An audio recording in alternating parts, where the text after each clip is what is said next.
I made a lot of knives. Some were bad, some were mediocre. Jason Fry, he looked at my knives. He said, hey, you are a sucker. Don't bring those knives to guild without getting rid of those scratches. I said, hey, Jason, these are my knives, and I did it my way. And he said, you still can't bring them to the guild. Clean them knives up. Clean them knives up. Clean them knives up. Clean. Is that your best Frank Sinatra? You know, that's about. Or a mix of that and what? Eminem? A mix of, well, freestyle. Well, you know, I did work at 8 Mile and Evergreen for many years, and I never lost a rap battle. I can tell you that. 3, 2, 1, 0. You're listening to the Knives Templars. I got a piece off of the wagon that Sam Houston used to take JFK to the moon. Pinto sauce. I like that. Pinto sauce. Pinto sauce. You're tuned in to the Knives Templars podcast, featuring Odisir Special Sauce Pinto. I was a mean kid. Long time listener, first time caller. Eric T.R.E. Rivers. Holy crap, I built something. Mark Vasallo. There would be a lot of places I would launch myself to. Chip Shegman Carlisle. We've had a raccoon come through the screen door down in the family room. And presenting the individual creative stylings of Jason Fry. Yeah, I've been just been doing what we do, drinking a glass of sweet tea. And now broadcasting across planet Earth, it's the Knives Templars, coming to you live from Forecast Studios located in Hartselle, Alabama. This is the Knives Templars podcast. We are on air, on demand, and heard worldwide in all of your favorite apps and at theknivestemplars.com. Well, here we are again. I must, yes. How are you, Mark? I'm doing well. It's good. Why don't you Friday? Why don't you tell our listeners about who we are? And here we are. Welcome to the. Go ahead and fill it in. Welcome to the Knives Templar podcast, where established and beginning knife makers come to learn new stuff and listen to great people. How about that? Can we go with that? That's wonderful. You are now Johnny. Johnny, tell them what we have behind the curtain. Well, Chip, we've got a little stupid gifts behind the curtain. So sorry for you younger guys out there that I'm beckoning back to the days of the midday game show. So when Johnny would tell them what's behind curtain number 3 so they could win it. Guys, I'm Chip. Right. Yeah. Hey, Jason, how are you? Oh, I'm pretty good. Didn't mean to interrupt you there. No, we're fine. We were talking about rap battles, so Mark just laid down his words, his string of words. Go ahead, let's hear you. You open us up. You open us up. Oh man, so I grew up Church of Christ, and I'm also very white, and so I don't have much of that skill set at all. Sorry, my bad. You're supposed to say welcome to the show after that. Welcome to the show. There you go.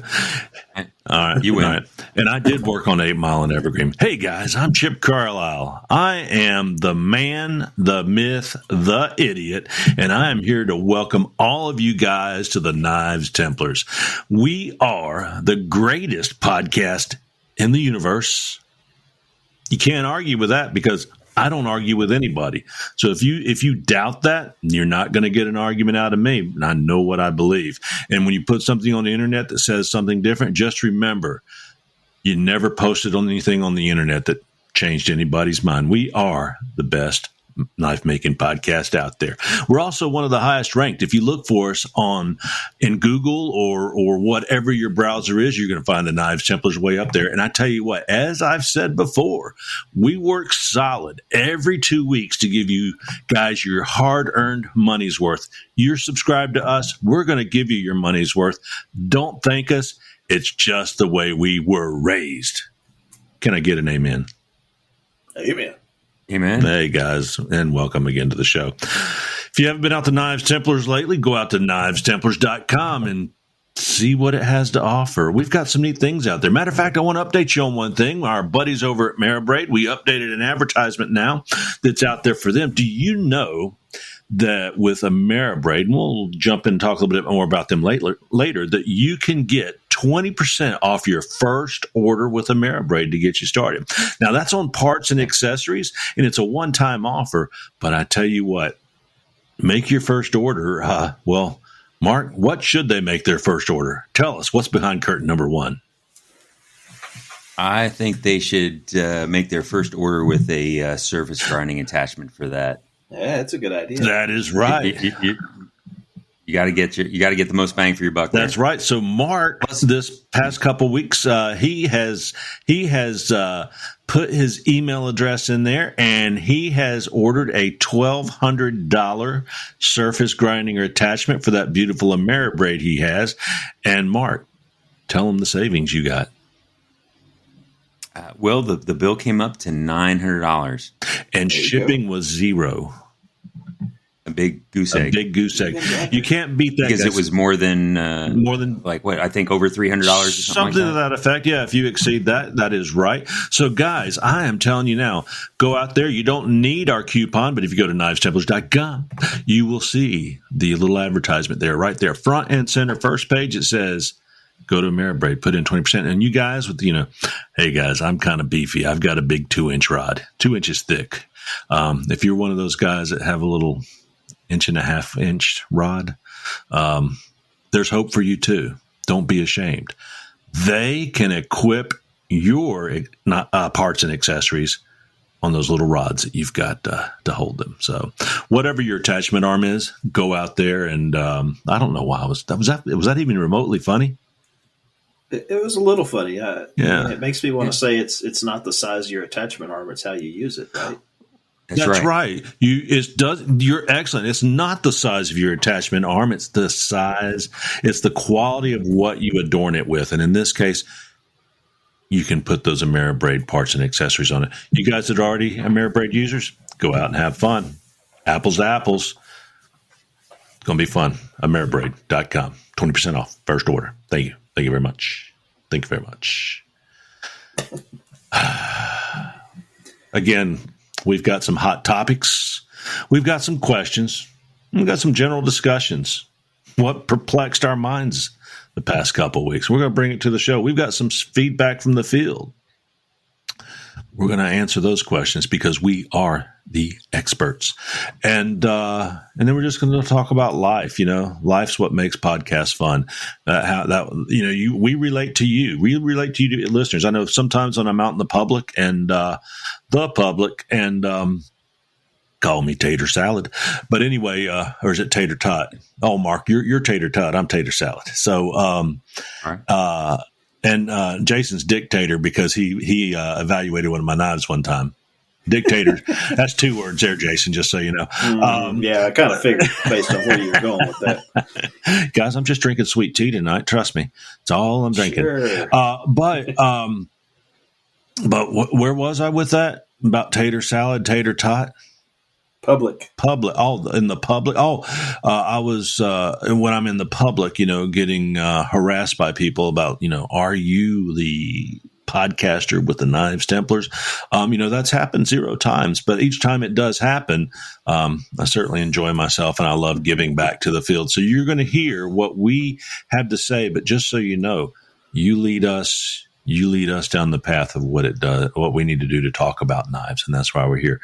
So with all that being said, I will shut the heck up and tell you a little bit about our first advertiser. And guys, have you, TR Maker's making a big, big, big presence these days. I'm seeing them on more and more websites for suppliers of materials in addition to selling directly. And you can find TR Maker at tr-maker.com.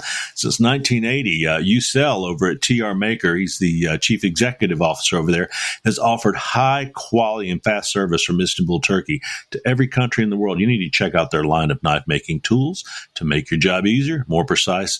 You can't do without their products once you discover them. I love them to death. Love them to death. Chip, does UCell come to Blade Show? I mean, I don't know if it's a far travel. I don't know if he comes. Yes, yeah, he was wanting to come this year, but is going to be unable to. So we're hoping to see him over there next year. So all right, we'll be repping him on. I've getting ready to order my Blade Show wear shirt, and we'll be repping for him out there, talking to our maker along with Maritime and other people that are selling his products. So he will have an indirect presence at Blade Show. We'll be yakking him up. He's a good man. So. Absolutely. Mark, what's been going on the last couple of weeks? You started it off, right? So last weekend I had a birthday, right? And so my wife asked me what I wanted. I was like, hey, you can get me a surface grind attachment for my Ameribraid grinder. And she's like, yeah, just buy it. Like, I'm not going to buy it for you. so which is good because, I knew how to do that and we worked through and, got a great deal with those guys over there. So, really excited to get that in. And, really, I was justifying it to myself because really I don't have a lot of time, right? I'm, between work and just everything life that's going on. I have small chunks of time that I get to go in the shop and work on knives, right? And so at this point in my life, if there are things that can make that process, quicker, and I can get through those things, I think it's a great deal to get right now. So that's coming. They said it's been shipped, so I don't know when it's going to get here. Excellent, cool. It will probably get here as soon as I leave for the conference I'm leaving for next week. Probably. Your wife will be home to accept it at the door, though, correct? That's right. And the good news there is I think typically the UPS or FedEx, I think they use FedEx on my order. And, I've got updates. The guy's walking up your driveway. He just sat it on your porch. He just blew your dog a kiss through the window. Hey, you can pick it up there. So you're getting those text and email updates all day long. So I was like, honey, I'm in Georgia. That's another story. I went to Pops this week. Honey, I'm in Georgia. Go get my thing off the front porch. And she did and put it nicely in my shop. I've got so many things I came home this week to. I can't wait to talk about my 2 weeks. But I want to tell you about one other thing that you may want to invest in, being the great maker that you are. Mm-hmm. So you're going to have that surface grinder. Did you know that UCell makes an accessory that's magnetic that you can put a block of wood in and you tighten it in with screws and you run it through your surface grinder. You take it out, unscrew it, turn it over. Now it's perfectly flat on that side. Put it in the bottom, screw it back in, and then just sit there and take the surface off it, and it'll make a perfectly squared off set of scales. Isn't that neat? That is cool. Like off a surface grinder with a magnetic? Yeah. So you can go all four sides if you want to, or if you're just going to cut it down the middle. And even when you cut it down the middle, you can still take each half and sit it flat and clean it. If you're doing split scales. So instead of a block. So point is, look for that on, I don't think it's terribly expensive. You could possibly make one, but you'd probably do better to get UCells because it's such a beautifully machined piece of equipment. Look at that, Mark. I think that you would enjoy that because you can just basically take even the blocks that you order from suppliers still need to be squared up. Don't ever trust a block. Sure. Yeah, for sure. Anyway, I interrupted the great Mark. Go right ahead. Oh, okay. Yeah. The other thing that came and that I guess we can chat about for a second is the hot sauce that you have already talked about on a previous episode. So Mark, you can say the name. I will. I'll do the bleep for you. Do the other two words. Ready? So Mark, you got a bottle of bleep. The bed. You did. I did. Shyster the bed. That's right. Hit the bed. That's what I got. Yeah. And so funny because my wife does not listen to the podcast. I don't think. Which it would be one more listener, then we'd have three. Yes. If she listened, that would be great. But, so it just so happened she saw this and got it. So, I would have to say my review is similar, but not exactly the same as yours. So one, I did like the taste of it. Got a little smoky taste. Yeah. And but the challenge is that, I was using it more like salsa. And I probably should have used it more like a true hot sauce. I would say, so I looked it up, right? Tabasco is 5,000 Scoville units. Yes. This comes up as, I think, 12 or 15 or something like that. 35. So it's 35, yes. Right? So 6 times hotter than Tabasco, right? Yes. So I probably, You may have overdone it. I may have overdone it, but it wasn't that bad that I couldn't handle it. And then my son thought he was hot stuff, and so he dipped his finger in it and tried it, and then he was crying for like an hour. Well, if you're not used to the heat, it's extremely hot. But 35,000 isn't much. I can eat habaneros, and of course, this is made with bird's eyes. And I'm trying to remember the other pepper that they use in that. Both are very high capsaicin. What is that? Capsaicin? What is it? Yeah. Scorpion and bird's eye. Scorpion and bird's eye. Yes. And if you eat those by yourself, you're going to know it. But in that particular mix right there, it is rated a 12 out of 10. But at 35,000, it's really the name of that sauce that sells it. I mean, but I'm also not the person that wants to go out and kill myself. These people eating ghost peppers and this new Pepper X and all that are just that's just murder. But I do love heat. I can set, and I remember years ago I would get Thai chili paste and eat it, and I was just tea after tea after tea. And now I can eat Thai chili paste like I'm eating, red bean chili. It doesn't bother me. So it's kind of like when I was a heroin addict. The heroin didn't work anymore, and I had to start, shooting up Clorox. So no, I've never taken. Can I tell you guys something? I am not. Ever taken a shot of Clorox? I am not a prude, and by any means, but I've never done a drug in my life that wasn't prescribed to me. Not smoked, not taken, not done. I don't even, Ted Nugent professes to be that. I don't even know if he can do that. And I'm not saying if you have, because I've had people with substance abuses in my family. I'm not putting myself above anybody, but I'm tickled that I can say that. But when I retire, Katie, bar the door. I'm going to go out and buy a pound of pot and lock myself in the house for the weekend. No. And some Jimi Hendrix albums. No, I don't know if I'll do that. Maybe I'll just keep it going. But and somebody says, man, what an idiot. You got to smoke a joint, man. I'm not knocking it. I know somebody in my family that's probably smoked more pot than everybody else, combined. And I love him to death, but it's just something I've just never done. So I couldn't comment on it, bad or good either way. But I'm addicted to hot sauce, and that's where we bring this around. And SHT, the bed. I don't like to cuss. Here, your kids may be listening, or your wives, or even you. Got some ministers that listen, and we should all be good like that. But it's rated a 12 out of 10. But at 35,000 Scovilles, it's enough to get your attention, not enough to kill you. And I have a little different story, and I'll just recreate that, Mark, and you can tell me how it was. All right. 6 hours after eating it for 3 meals during the course of the day, here's the impression. Oh, God. Oh, that was me, and my intestines were trying to crawl back in my body. And once I got through that, I was perfectly fine after things relaxed for about 48 hours. So I will tell you, it comes in like a lamb, but it left me like a lion. Heck, it left me like a gray whale trying to leave my behind on fire. So, Mark, what was your experience? Well, so it wasn't quite, eating nails and crap and barbed wire, but I didn't have that much, after, I had some, really I was using it on some, I had hibachi, one of those cook on the table, places, one of the, the previous week. And so we had a whole bunch of steak and some rice.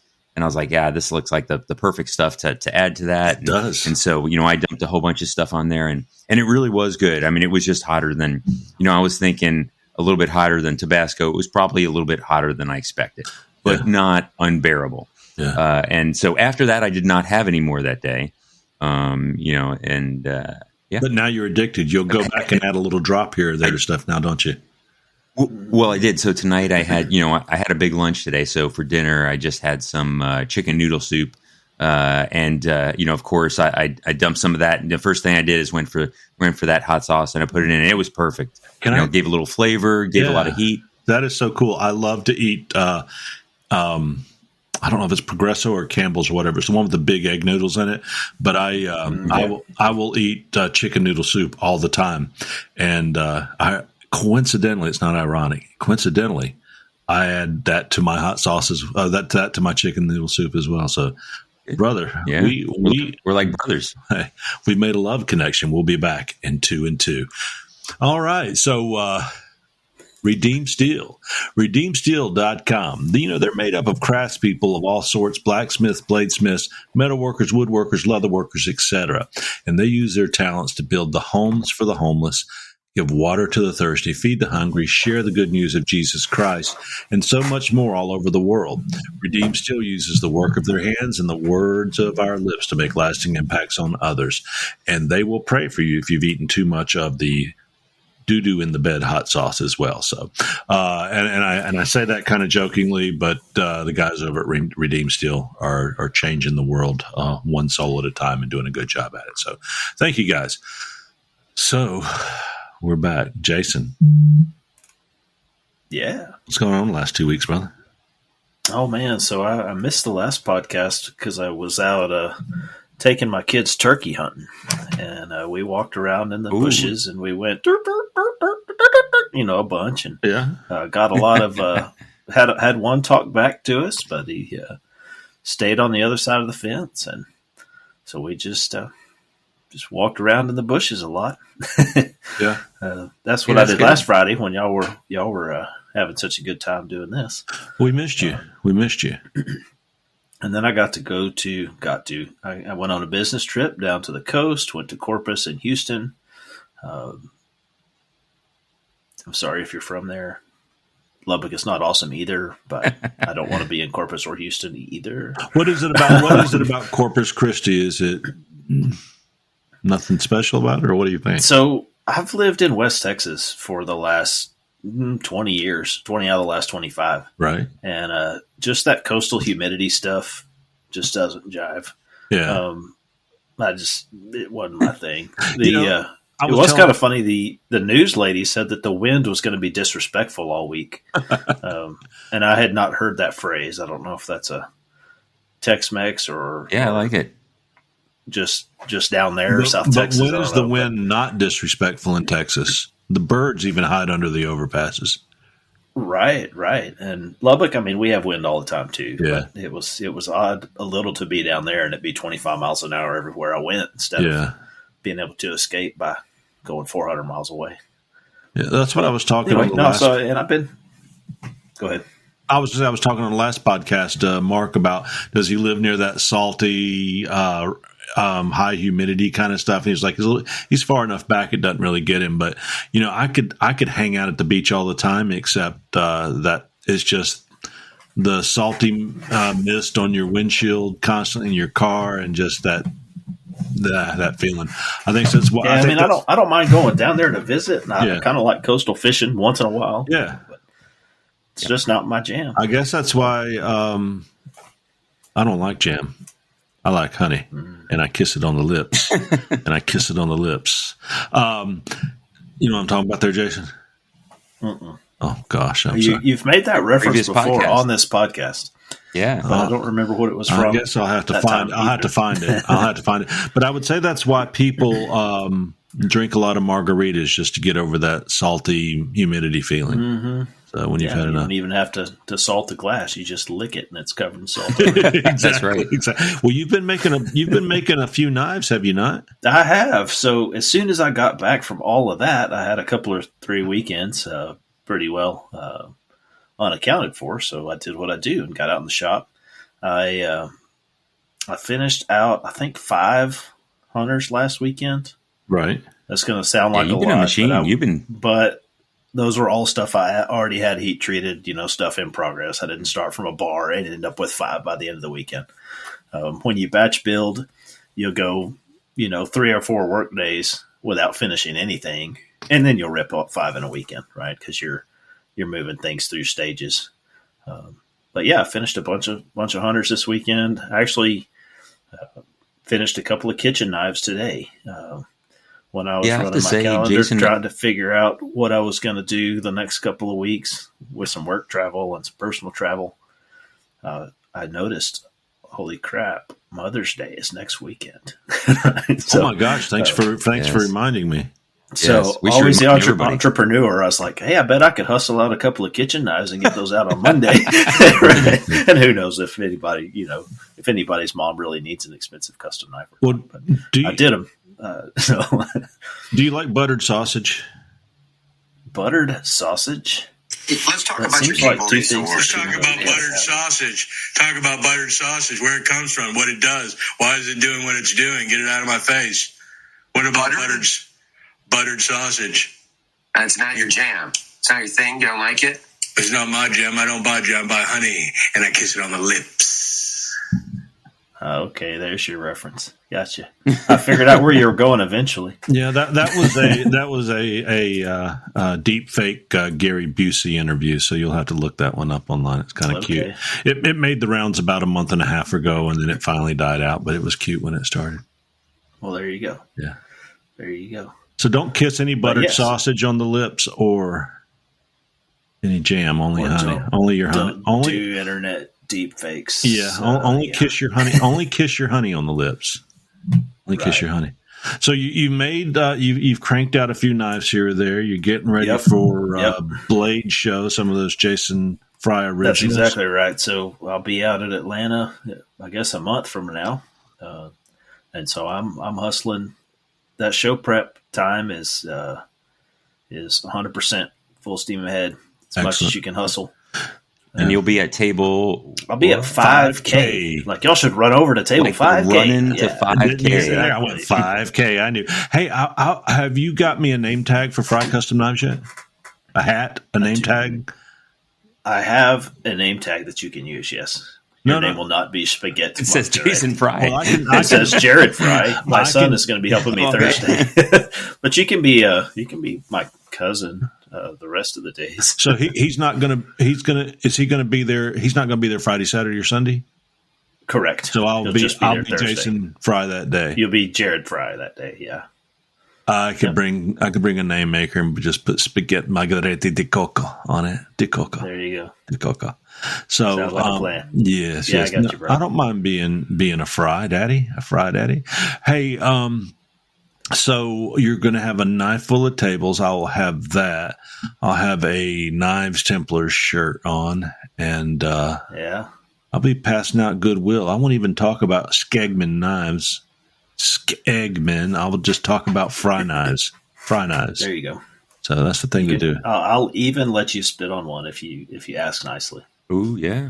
I could be like those people that hand out samples at the grocery store, except I'll let people spit on one of your knives and I'll wipe them off, and I can do who was that guy that did the sham wow? We got to get some type of. Yeah. I could be kind of like a sham wow. We got to get a sham wow routine going. I could be that guy. I'll get the headset.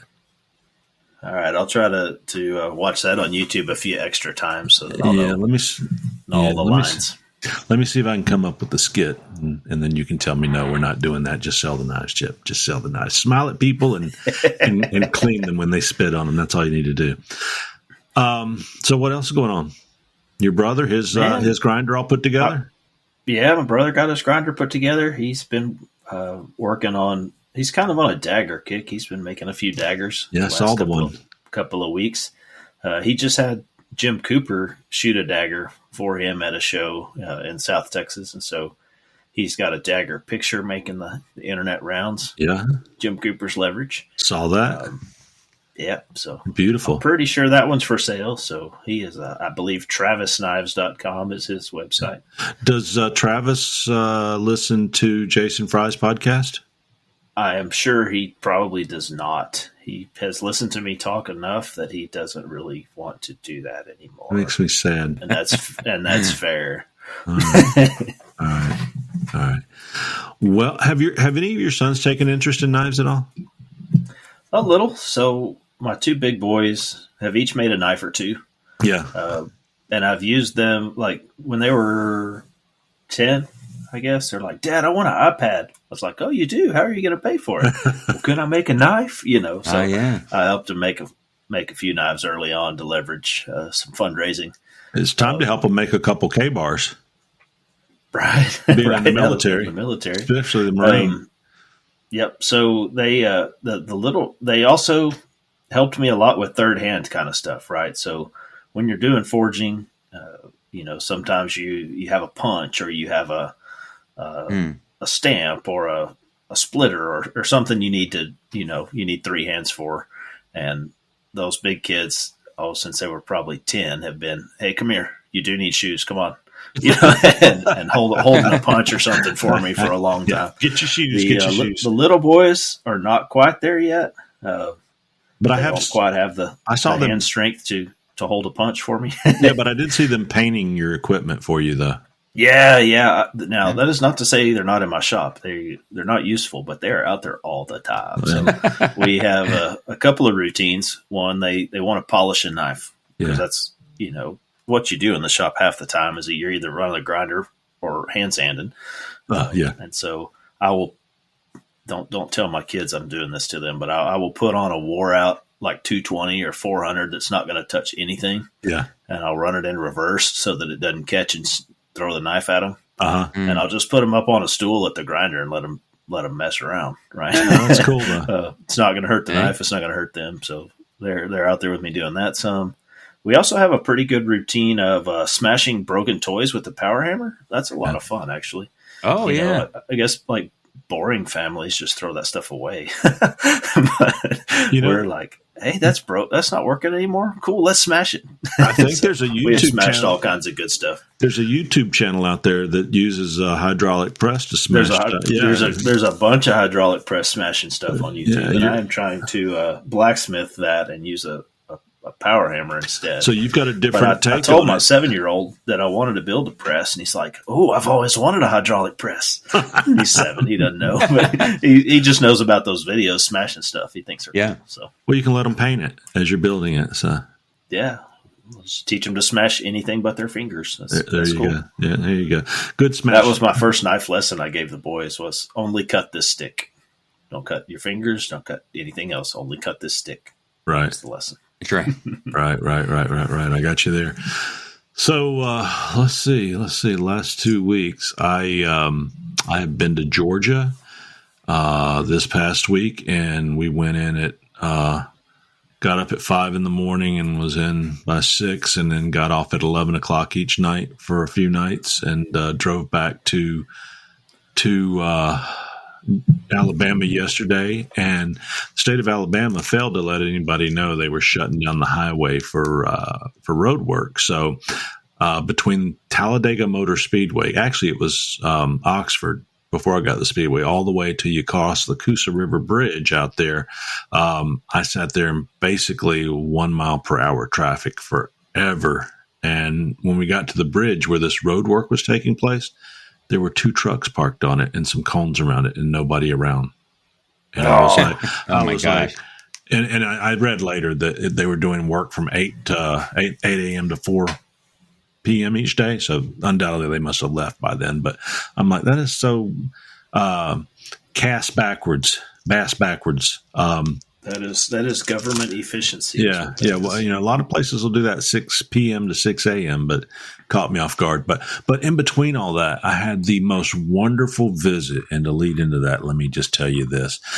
Guys, if you haven't been to Pop's Knife Supplies, you can find them at popsknifesupplies.com. Pop's Knife Supply was started 40 years ago by the great James Poplin, and they have served the knife-making community industry with leading prices and actual shipping costs. Today, it's run by Alan Sorrells, Joey Berry, and Dirk Lutz, who are full-time makers as well. Their focus is customer service, great products, and prices. Check them out today at popsknifesupplies.com. And that's what I had the opportunity to do. Those guys are so easy to see now. The corporate office that I work out of is in Oakwood, Georgia, and they are, excuse me, I'm going to cough here. I'll just leave that one in there for everybody. Hey, it's real life. That's who we are. It's who we are, the way we were raised. But my corporate office is in Oakwood, Georgia, and Pops is in Gainesville, which is one exit up and about 2 miles off the road. And they have the most beautiful, beautiful building that they're in now. It's almost museum quality. It's like walking into a mini Bass Pro for knife makers. Knife Pro. So I went in there this week, and if you follow me on Facebook, you're on the knivestemplars.com or Facebook page or the Rivers Experience, you can see some photos from inside. But you walk into this place, and there's cases of these beautiful handmade knives that they've made, and I guess other people have donated to see nice. All over the place. Supplies galore. If you go onto their website and see what they've got, when you walk in there, it is laid out beautifully. The beautiful wooden cases, alligator skins, metal roofs hanging down over the counters and cabinets and stuff there. Bins just overflowing with knife making products. Just the atmosphere and everything says, I am tickled to be a knife maker. I don't know how to explain it. If you went down into some really cool little mountain store down by the bayou, and a bunch of old guys were sitting in there having fun talking. That's probably not a perfect example, but it was that comfortable. If I can say that. It's just a really cool place to be in. It looked great. I mean, the pictures that you sent, you know, it was a place that, it's like, I think you said it right. It would be like a mini Bass Pro or something for knife makers, right? Like you go in there. At first, I was like, man, I wish they were right by me. And then I'm like, oh, I'm glad they're not right by me because I would spend a lot of money. I'd be in there all the time. I dropped a C note in the first 3 minutes I was in there. And I will tell you, it's kind of like the Dollar General compared to Bass Pro, or the Dollar General compared to Walmart. This would be they are the Dollar General compared to a Walmart for or a Bass Pro, so to speak, I guess. So but they had everything because it was really focused in on what we do, blade making. So McKenna Love, the sweet, sweet, sweet young lady, daughter of Adam Love, with ATL blades. She met me at the door. I actually walked in. There were two guys I didn't know there, and I said, "Is McKenna Love here today?" And I was a little dressed up for work. I had on jeans and boots, but I had a starched white shirt on. I was like, "Is McKenna Love here today?" And they're like, "Who?" And I was like, "McKenna Love." And I believe so. And I said, "I need to see her right away. We're here to collect our money." And this guy looks at me real weird, and the other one looks at the other one, and he nods, and they go walking around the corner and out. And I walk over into a corner, and I kind of turn my back, and I'm sitting there looking at some hackberry tree blocks that I ended up buying. And I turned around, she looked at me, she goes, "Oh, I know him." And then she gave me a hug, and it was so nice to say hello to McKenna. And she walked me around and showed me everything. And then comes out the great artist, Dirk Lutz. And Dirk proceeds to give me a nickel tour. This was the $1,000 tour. I spent an hour walking around and seeing and talking to everybody and everything. What is it? Dustin? Is that right? Dustin? Help me out here, guys. He manages the shop for them. Duck. Come on. Remember. He signed my last thing that I got from them last week. I know. Hey, if you're listening, I'm just having a chip moment, an old chip moment. So, hey, just help me out here as I'm making some noise while Dusty, because we know Dustin from up in Maryland, AOC, the YouTube guy, AOC, Art of Craftsmanship.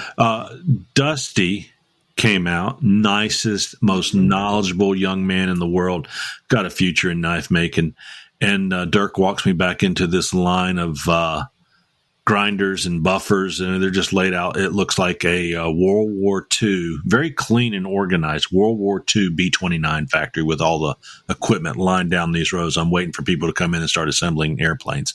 And there's a guy working on a TW90 grinder over there, and there's a few TW90s because I think Joey Alan and Dirk all use the TW90s, and then there's a Broadbeck, and then there's some Ameribraids, and employees there are allowed to come back and make knives. And they had a guy back in there making a beautiful knife at the time, was a friend of Dirk's, and it was just a really cool experience. Then we walked outside, and of course we saw their shipping and packaging area, very clean, organized, beautiful. Well lit, chairs set up, and tables to set and assemble all your orders. McKenna had sat back down and she was assembling orders to go out that day. Big roll up door for things to go out. And then they had a little outside building that they're getting ready to close in, that they're putting in a big giant press and also a big giant power hammer, and they're going to close that in. They're having a guild meeting next weekend, I heard. And then I walked in. They had a large hydraulic press. And I think it was 25 tons, and then it was sitting right there next to the Even Heats lined up against the wall. Did you get your Even Heat directly from Even Heat, or who'd you go through, Mark? I got it from Pops. Very good, very good. So I saw where your Even Heat came from. And so as I looked in there, and then I said, Dirk, I was talking to my buddy Jason Knight about presses, and I'm wanting to get one of these Even Heats, and I'm thinking about getting Coal Iron Works hydraulic press, and I'm really torn between the two. I don't know which we should do. And he says, Jason Knight, yeah, we built this knife together, and Alan showed me a knife that he and Jason Knight had collaborated on. I said, oh, really? That's wild. It's great. It's a beautiful knife. Had a big D-guard on it and all this engraving and such. And I don't remember if it was Kumai or Sanmai. It was a beautiful knife, though. Anyway, and we're going on, and I explained all the great information that Jason Knight had given me over the phone, and that Jason and I were really good friends, and that I had worked at Blade Show with Jason last year a little bit, and I joked about, when he had to go teach a class, I laid my knives out on Jason Knight's table, and sold my knives and put his under, and they were laughing, and they just kind of looked confused. And it wasn't the fact that Dirk is from South America and was like, who is this yokel? He's from South Africa. Right. So he Dusty walks into that time, and he goes, well, Dusty knows a lot about this. I said, well, Jason Knight said I should get a press. He said actually get both at the end, but he says, get a press because, not unless you're going to do stainless steel. And they go, exactly. If you're not going to do stainless steel and you can maintain your heat, you've got a thermocouple in your forge. I told him I had a Majestic 3-burner. I can dial it in. I can, do just fine with it. And hadn't had any problems hardening blades. He says, then at this point in time, go with the press. I said, that's what Jason Knight said. So anyway, as we went on, Dusty was like, well, I said, well, what about the 12-ton unit? He goes, well, Dusty's got a 12-ton. And I said, well, Jason Knight told me that, you can't move the steel because it's all about pounds per square inch. So, if you've got a 25-ton or a 50-ton press, you're going to move larger and more steel. And Dusty said, you know what, for a knife maker, even I've made swords, this 12-ton press works just fine, and I've got both dies I can put in here. You can actually get drifts and put in here if you want to make axes. He goes, I put in, I don't know if he said he put in 2 or 3 inch stock and crushed it in half. So I was real cool. So I said, you guys are going to be, that's great to know. You didn't sell an oven today. You gave me the right information, and here I am. I'm now going to get me a Coal Iron Works press like Otis here recently got one here probably around June or so. And that passed, and we went over and we went into Dirk's and Alan's office. Joey had been off that day, and it was interesting because Joey had said, hey, when you stop by, let me know and I'll give you the grand tour. So it just happened to be his day off. And as I went into the Alan and Dirk's office, that's when we started looking at knives and stuff, and he was showing me this Jason Knight collaboration and this, that, and the other. And then I realized it's not Jason Knight, it's Jason Fry. Jason Knight's that other guy. Did you tell them that? I did. Because Dirk's like, hey, we had Chip Carlisle come over here. Jason be like, Huh? Then I would have lost all credibility with these great makers.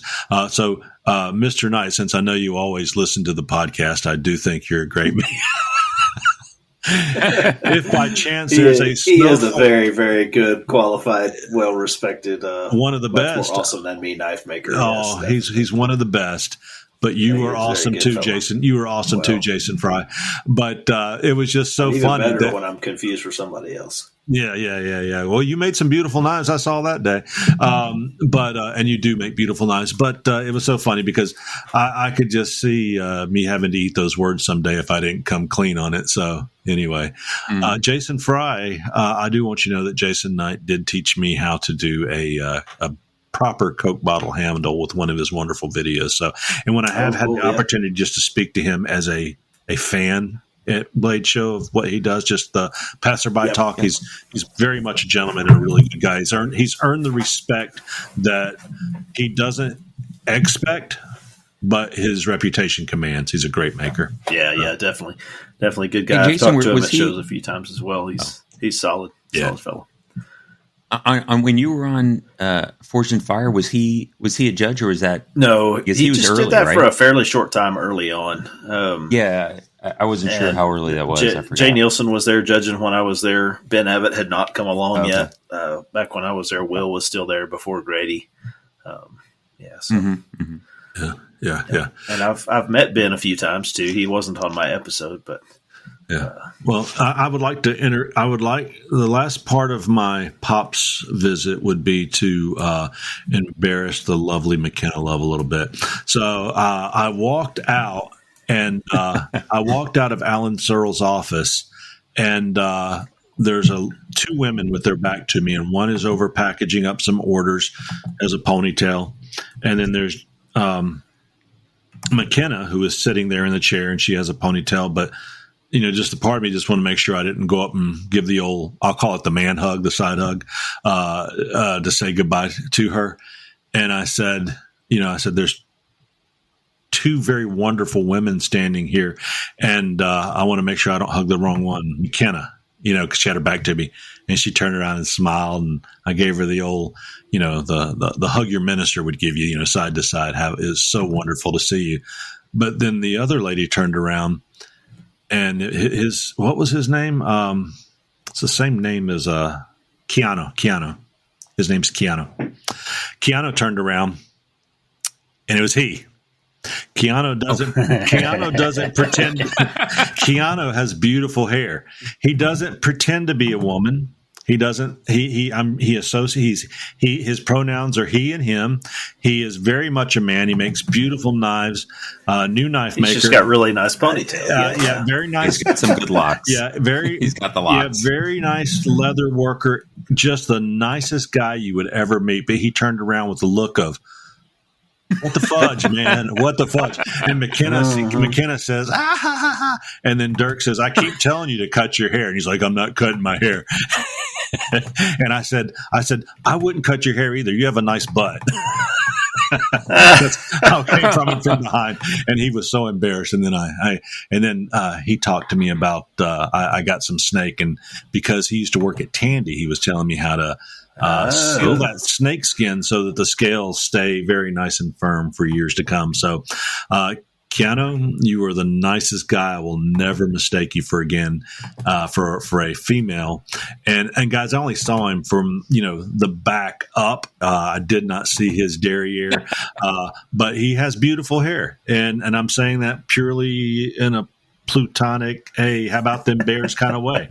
He had beautiful hair, from behind. So anyway, and then I got the hell out of there. In the good game kind. Yeah, not in the good game kind of way. No. I got the heck out of there after that because I was on a house of knives and I didn't know how pissed Keanu was, but he wasn't. It was nice. So that's my visit to Pop's Knives. And guys, I will tell you, whether you order from him online or whether you go there in person, their customer service is second to none.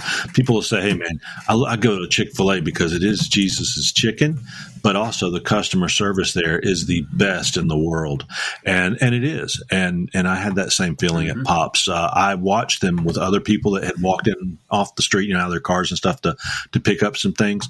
Just the friendliest bunch. And man, popsknifesupplies.com. Go there or order online. That's all I got to say about that. While we're talking about knife supply places and visits and hospitality and all those things, y'all are the listeners, I'm sure, are familiar with Jant's Knife Making Supply. They're not a sponsor of ours, but they're good people. They're friends of mine. They're in Texas, correct? They are. Well, they're in Oklahoma, just right over the Texas border. Yes. And what has them on my mind is actually tornadoes. So they are in Davis, Oklahoma, and there was a tornado about 6 or 7 miles from their knife supply shop. Oh, goodness. And one of their employees' house was substantially damaged. So y'all help Jant's out too. They are, again, wonderful people. They don't sponsor us. Shanna, you're in big trouble. But and I have to say with Jant's, if I can't find it anywhere else, yes, I mean, again, specialty. I have my preference. I'll go to. I try to go to Pops. I go to Maritime. There's a couple folks that I'll visit first, but once I get to that point where I can't find Jant's absolutely has Jant's it. has it. And so it's great. And they've got a lot of tools and fixtures. Like they come from a tinkering background. Like they've always had people in the shop that are building gizmos. And so anyway, good folks. We had tornadoes in the place I used to live as well. In Hawley, Abilene Texas, has some tornadoes. Hawley had a few houses destroyed. Yeah, Hawley. There. Yeah, it's terrible. It's that time of year where the thunderstorms get really bad in that part of the country. They do. It is terrible. They do. Well, let's keep. We don't know the name, but let's keep the employee from Jan's in our prayers and thoughts. And I've always known in my life everything can be taken away, but as long as you've got your faith in your heart, you're still breathing. You can always come back. Even stronger. You made me think of something because I had this conversation with Dirk and Alan. I said, guys, sponsorship, and their eyes got nervous. Like, uh-oh. No, I'm joking. Not at all. I said, guys, we don't charge for sponsorships. I said, that's not who we are. We pay for our podcast. We put it out. If we say we endorse it, it's because we use it and we love it. It is what it is. What we consider a sponsorship is giving legitimacy to our podcast by selecting the best people out there. There are grinder companies I wouldn't advertise for. We've got people that have grinders in our group that I wouldn't advertise for those grinders because of reputation and some other things. There are those companies. But I mentioned, I said, hey, we use Maritime products. I said I've bought some things from Lawrence over at Maritime, and I said, we will do an advertisement for Broadbeck as well as Ameribraid because the folks in our podcast use different things, and it's not just what Chip uses that we want to talk about, but also those things get passed on to our listeners. So a sponsorship may not be that they're paying us. If they're giving you 20% off, 10% off, or this, that, and the other, and the things that they offer, then with that's sponsorship in itself. They're committing themselves to you to buy their products. So, and what do we get out of it? We get some legitimacy for what we offer, and we also benefit from the same discounts that you do. So, and also networking in this community is such a wonderful thing. It would be so lonely to be just a knife maker and not have any friends that make knives. That's what I was going to say. Is that the discounts are cool, but we get to help our friends. Yeah. That's right. I guess I'll go on this little rant since Otis here's not here. Is this crapping nails and eating nails? No, that's not my style. But, so I really, really struggle. So with asking folks for discounts, and I am amazed by the generosity of so many people, because when, I haven't met like a really rich knife supply dealer or knife maker for either way. Not at all. Right. And so there's this piece of me that just reacts really strongly. Like, I know this is your livelihood, but can I have a code for 20% off? Right.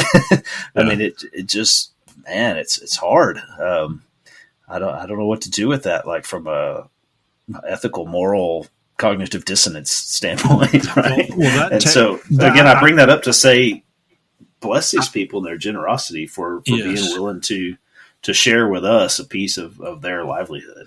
Yeah. But I also wanted to say that I have nothing but respect for the people that say, nope, this feeds my kids. I can't give you a discount. Most definitely. So, Phoenix Abrasives is not a giant building out in the middle of some area on the plains that's popping out billions of dollars worth of belts every year. They're a belt supplier. And they, the margins are important to them. And, Phoenix Abrasives, I'll just tell you, let's just go ahead and jump them in there. PhoenixAbrasives.com. They offer great prices, selection, quality, and quick delivery. They have a complete inventory of belts, discs, rolls, wheels, and anything else that you need to get the job done right. Enter Templars 10 at checkout for 10% off your next order. So there's a perfect example. But I will tell you, the folks over at a person over at Phoenix said, hey, listen, I'll get you a little better discount since you're running the podcast for us. I said, no, sir, I'll use the same discount as everybody else. It's very nice of you to do that. Yep. Because if you look at I work in the poultry industry where the margins are fractions of a penny a pound. I didn't say a penny a pound. I said fractions of a penny a pound. Right. And it's all about volume. Well, the same thing for them, but their margins are much higher. And so, maybe they sell a belt for $3 and they make 33% off the sale. And you take, 10% back on that, so that's a big hit over the course of things. And if you look at a knife maker that has made himself established, Jason, you can say, I can't believe that. My knives sell for $400 to $1,200, and sometimes I get more. And I know you get a lot more for your knives on your very special ones. My point is, I'm taking anywhere from, I'm buying better handles and stuff. It used to be I would take, $12 worth of stuff and turn it into a $400 handle or knife. Now I might take, $50 to $70 worth of stuff and can turn it into a $600 or $800 knife. So I can afford to eat some of that and still support them, because without them, I couldn't do what I do without them. So yes, go out and support them. So the way I look at that is like, a hypothetical $300 hunting knife. Okay, we'll make it up. $300 hunting knife. You're trying to undersell me? You trying to undersell me? No. I'm running running an algorithm here. This is something I believe strongly in. So if you build that out of 1084 and it's an 8-inch hunting knife, that stick of 1084 costs you, I'm gonna make up prices, but $15 for a 4-foot stick. And so what are you, about $7, $8 tops into this piece of steel? Yeah. And if you're like, man, stainless is so expensive, I can't afford to use stainless. And you buy a 3-foot bar of 154 and it costs you $125. Yeah. That piece of steel is $30 maybe, or $40. Right. So I guess what I'm saying is, on a $300 knife, the steel is $10 or $30, right? If you make it out of Damascus, it's not a $300 knife anymore. But I guess my point is that the material costs, the material costs are not the cost of the knife. I mean, they do impact your margins for sure, right? For sure, but especially if you get into like weird stuff like me, where it's like unobtainable stuff made into complex Damascus. Correct. Sure, the material costs do become a thing, but really the cost of the knife is all in the labor. I mean, and the creativity. When people ask me how much a knife costs, my usual response is, how much does a plumber cost? Yeah, I'm going to correct. It just depends on what you want me to do. I'm going to correct you there. How much do you want? Yeah. How much work do you need to get to this knife? Right? Let me correct you. Let me correct you. Yeah, it's not the labor for you guys. It's the artistry and what you can do. And you can say, well, the same thing's for a plumber who can go set a toilet. You're exactly right. But you're putting normal everything's together, and there is labor associated with that. But people are buying a piece of art. I don't care if it's a hunting knife or it's this, that, and the other. Art is not mass produced. Yeah, it is. You can go buy it at the Hobby Lobby. And by That's not the same. by the painting of the aardvark eating a donut, hanging from an anthill. But the point is that that's mass produced. It's a big difference. So the margin on everything is one of a kind with a handmade maker. No two items are the same. I'm not talking about production knives that you may sell that are end up being but made even on when there. you try to make them the same, like if I make 4 of the same knife by hand, they're different. Oh yeah, completely. Completely. Mark accused me of being a machine. No, I'm not a machine. Yeah. Like, I'm a guy. I make crap in my shed in my backyard. Right? So artistry, and labor. Yeah. There's something to that. Like say even the plumber makes more than the hand that works for him. Yeah. Right. I mean, yes, I would agree that as you gain experience and gain market share and gain publicity, gain all these other things, your price goes up. Because even in prison, not everybody can make a shank. Right. I've heard that. I haven't ever experienced that in person. Well, I have not either, but I've watched a lot of movies. Mm-hmm. Yeah. Now, for the Shawshank Redemption, yes. Does that have an actual shank in the Shawshank, or is that just the name of the place? I think it's just called Shawshank Prison. That's what I thought. Yeah, they missed an opportunity. The most dangerous thing they had there in the inmates was a little stone hammer. Yeah. So they should have had an inmate named Shaw who was a knife maker. It would have made sense. It could have been some kind of a Shawshank like run and gag. That's right. That movie was totally built to be funny. Yes. Jason, I want to go back. I want to go back to some of your knives you made, right? Like, so you just, you were bringing up, art. Chip, you just brought up artistry and a lot of other things that went in. And so really, I was really fascinated, like you made your arrow knife, which was amazing, right? Like, I mean, that's over the top, something that, nobody will ever have, very unique, one of a kind thing. But I say there's artistry in some simplicity sometimes, right? And so I was really fascinated by that medium hunter you made with the tapered tang, and then the bolsters, the guards in the front and the back, or the bolsters front and back that are all angled, right? Yeah. I mean, there's a lot of pieces to that, right? Like I kept looking at that knife and saying, it looks so simple, and somebody would pick that up if they don't know anything about knives and just think it's a standard medium-sized hunter and ask why it costs what it does, right? But the artistry and what went into that, it was just really, simple but intricate. So I was really, I was fascinated. It was an amazing job on just something simple looking. So for those that don't stalk me on social media, I'm not picking on Mark really, but so I built a hunting knife. Let's say it was just my utility hunter. I blew it up about 15% size, made it a little bigger just because I had some 1 1/4 stock to work with. And I did double bolsters dovetailed with mammoth ivory, right? In what I would call a classic guild style hunter, like old school guild, right? Stainless stock removal, tapered tang, bolsters, tight fit, right? So there's I guess there's a degree of attention to detail. There's a degree of ability to execute some of that that comes from experience. Yeah. So. Hey, speaking of artistry and this, that, and the other, let me just jump in here real quick to get in another one of our great groups out there, and that is the Crafted Edge podcast. You guys need to join our buddies Don, the Train Watson, Joey Terrio, and is it Jason Tippy? I don't think I know Mr. Tippy very well, but with Tippy Custom Knives. Anyway, they are their mission is to explore the intricate world of knife making. They aim to bring together a community as they delve into the artistry, techniques, and stories behind the creation of finely crafted blades. You can find them on Spotify and YouTube. They have a video podcast out there. So some buddies of ours that branched out and doing something a little bit different, be sure and see them at the Crafted Edge. And with that being said,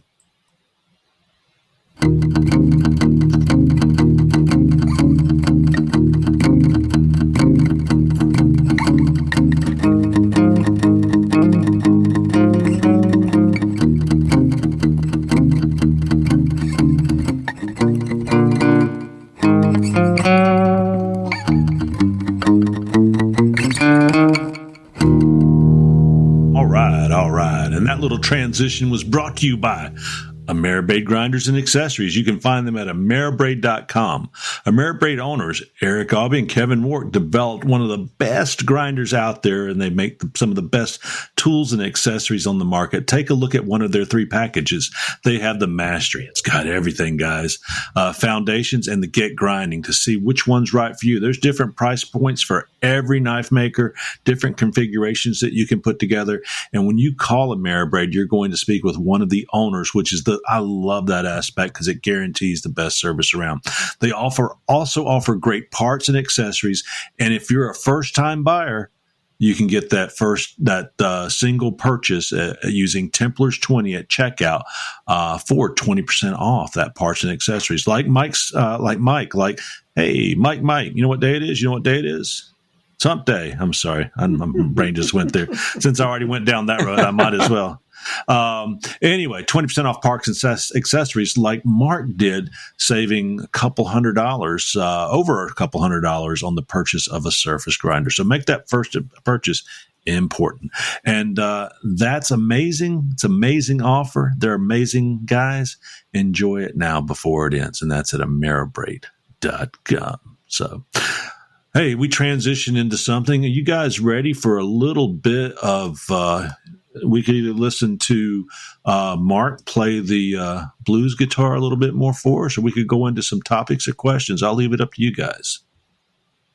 Oh, definitely topics or questions. I see you put your guitar down. I saw you put your guitar down. I did. Well, hey, I thought of a topic this week, especially traveling over to Georgia, knowing I was going to go by Pops, and also the fact that I was, I've been trying to branch out and make something different. So I'm going to make about a dozen knives, what I would call a pinto style.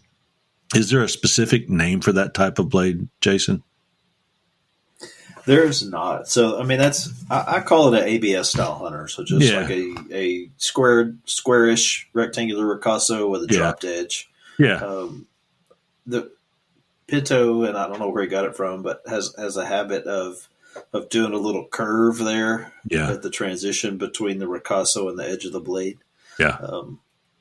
I don't. Well, so it's okay. We will call it the Pinto style blade then. So there you go. The best we can do. And I was thinking, as we've advanced, and we've all advanced, what would I tell myself when I made my first knife if I was an experienced maker, can go back and tell myself these things now or these things then? You know what I'm trying to say. What would you tell yourself? And I'll leave that up to you guys. I'll jump in when I'm ready, but got to be something, Mark. Well, I wouldn't want to tell myself how much I would end up spending at this point. But really, because you don't know, like at that point, it seems like a lot, right? And so I say that in jest, but when you first start making knives, right, that sounds like a lot, but as like with any hobby, I would say that, I enjoy to fish, I enjoy fishing. If I would go out and buy a boat and all the equipment and, like I have my rods and reels that have been sitting on the wall, for now, but if I bought everything to really, get into that hobby fully, I would be spending more than knife making. Oh yeah. And so, I assume so far a good fishing boat's 100,000 or more now. I mean, you go out and buy a Ranger bass boat, and I don't think you're going to start around. I'm sorry, 60. I spent more on equipment. I spent more on knife making. I'm sorry. I'm just kidding. but and it's easy because it's easy to do that. But I think that your experience level takes you deep and deeper and deeper, and that's what's neat about knife making, that you can get in with a $50 grinder and you used a 2-brick forge and this, that, and the other as you move along, and you keep adding things as you're able to. But yeah, I mean, it is something you should know that save your money, invest well. Don't go out and spend your well-earned cash that you use from selling a knife if you did sell one. But I think every hobby typically a man gets into, he goes in waist deep and just looks back, and the beach is a long way off, and it's all covered with money all the way out that he's spent to his waist. So yeah, a lot of cash. That is real. Yeah. I would tell myself, I would say, take the time to get those scratches out of your grind or anywhere on the blade, because nobody is going to miss them. They're going to be there. You don't realize it only takes a little bit more sanding through the progressions to actually get rid of them. And if you're sanding at angles, once a knife maker learns to sand straight, 45 degrees straight, 45 degrees the other way, and all, they don't realize just how easy it is to get out the scratches. Now, I spent a couple hours sanding a blade the other day, and that's another thing. Learn to respect the sanding, but taking the time to sand in what people are going to notice first or second. First is going to be the handle. If it's decorative, if not, it's going to be the blade. Sand your steel. Get those scratches out. So let me chase a rabbit on that before I tell my answer to the actual question. Yeah. So for me, anyway, I hand sand everything. Always have. I don't know why, because I do know why. Because my first grinder was too fast to machine finish. I started with a Craftsman 2x42. And I could not get a machine finish that I liked, and so I just started hand sanding and never looked back. But I would say the hand sand rises and falls entirely on your first bevel grind, right? So if you have a crappy, wobbly 60 grit something, and you run it up to 220 or 400 on the machine, and you try to hand sand it, you will have crappy, wobbly 60 grit crap underneath, right? You will. And so as you get better at grinding knives, hand sanding does suck less. I promise. Right? Oh, it so does. if you can come off your machine at 220, but it really is 220, and there's no junk underneath, you can hand sand that pretty quick. I mean, you can get the whole knife in 30 minutes. Oh right? yeah. But if you come off the machine at 600 and you've got stuff underneath there, you might be hand sanding for 2 hours Because you got to go back down to 220. Well, no, because you've got you're polishing off all the steel around the scratch. That's right. Until you you actually get have to to bring the bottom everything of the down. scratch. Well, that's what I'm saying. You're not removing scratches. You're removing everything that's not a scratch Right. to the level of the bottom. Yes. of the scratch. So You're going to if make you've got these really deep things from your crappy grind and your inexperience or your laziness or your speed or whatever it is, whatever reason you have heavy underneath stuff, you'll make a much thinner blade than you intended. Is getting part of that stuff out or avoiding hiccups at that stage in the first place is the key to hand sanding sucking less, in my experience. And I wish I had known that, because I started out, again, hand sanding everything straight off of a Craftsman 2x42, and it was what it was, right? A lot of people make great knives off of those. I made some really nice knives off of those. I had whatever the other brand is, 2x42, but life got a lot easier when I was able to dial it back and use the right thing. I will tell you this, that the sanding is very important, but Jason brought up something. If you get a scratch way too deep in there, you've really got to take that steel way down to get out of it. So choosing the right progressions, but getting the right sanding. I don't even know if I even like. My mind's rambling here because I was sitting there thinking, I don't even know if I like a machine finish like I used to. And they're okay, guys. I'm not criticizing you if that's what you do. I mean, I've turned out some knives with that back in the day that I thought were all right, but I don't hardly do it anymore. The one I showed you last year at Blade Show was a machine finish, but I wouldn't necessarily do that now anymore because I've learned to sand properly. That I think machine finishes, number one, keeps you from having to do a lot of sanding. Jason's. Hey, Jason, let your cat say meow for us. His cat's coming to see him. But machine finishes tend to put it where you don't have to hand sand as much. And they help you develop some crisp lines if you can hold good crisp lines. But if you go through your progressions and hand sand well, you don't lose your crisp lines, and you end up with a very, very beautiful finish. But guys, hey, there's belt finishes, there's Scotch-Brite finishes, there's all kind of Trizac finishes. I'm not knocking any of them. It's just what appeals to the maker. No, and if you do a belt finish as a shortcut because you want to get done, you're tired of this knife, I want to finish it and sell it and move to the next one. Yeah. I don't jive with that. On the other hand, if you've got a good, clean underlying grind and you belt finish it because it's a good, clean knife, that's cool, man. I mean, I've literally seen Mastersmith sell belt finish knives. Yeah.